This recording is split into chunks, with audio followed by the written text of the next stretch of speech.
Alors s'il vous plaît, alors on va voir un petit peu l'organisation. Aïcha, Allah il a été là comme Aïcha, dédicace Aïcha.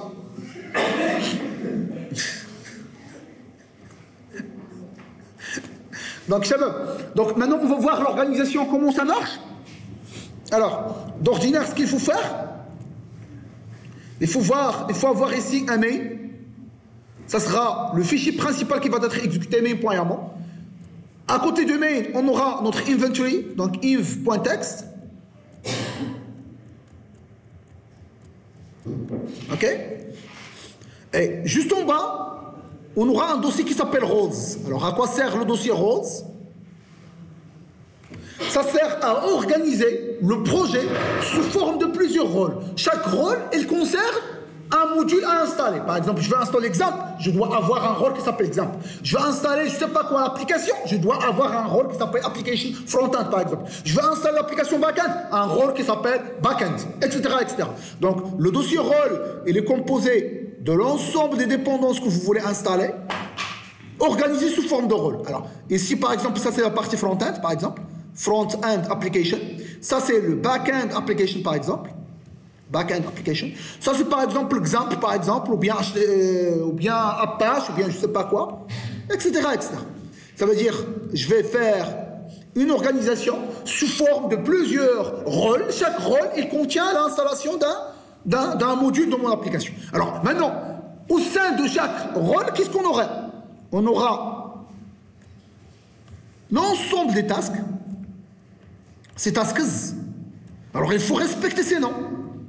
Les noms qu'on vient d'évoquer, il faut les respecter pour qu'on cible automatiquement puisse récupérer les tâches, les handlers, etc.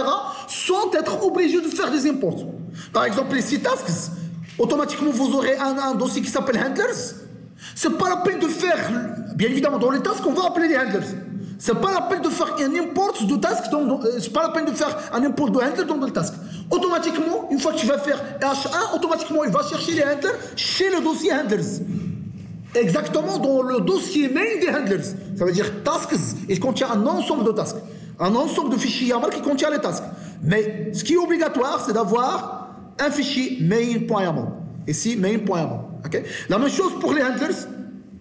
Vous pouvez avoir plusieurs handlers, mais principalement, il faut avoir un main.yaml.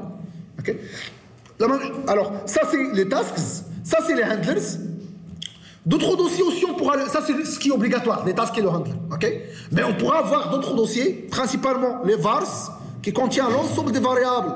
On va voir s'il s'agit d'un variable partagé, comment on va le traiter. Quels sont les différents types de variables?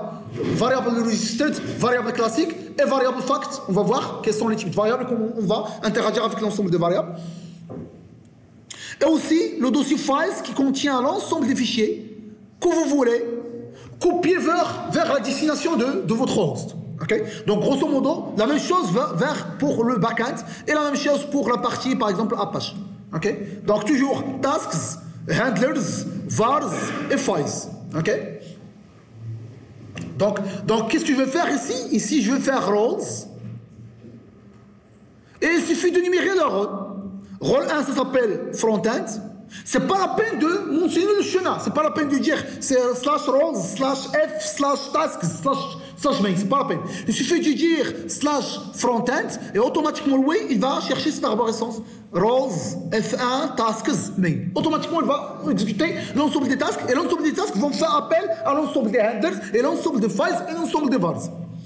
Et le rôle, par exemple, je sais pas, backend, avec un autre rôle qui s'appelle par exemple Apache, et l'inventory qui contient l'ensemble des adresses IP groupés par profil. Ça veut dire le profil prod, le profil dev, le profil pré-prod, avec les adresses IP pour chaque profil. Alors, pour moi, alors ça c'est grosso modo, ça c'est l'introduction, ok? Alors, par la suite, on va faire un petit TP, on va voir comment on va exécuter ce qu'on vient de dire.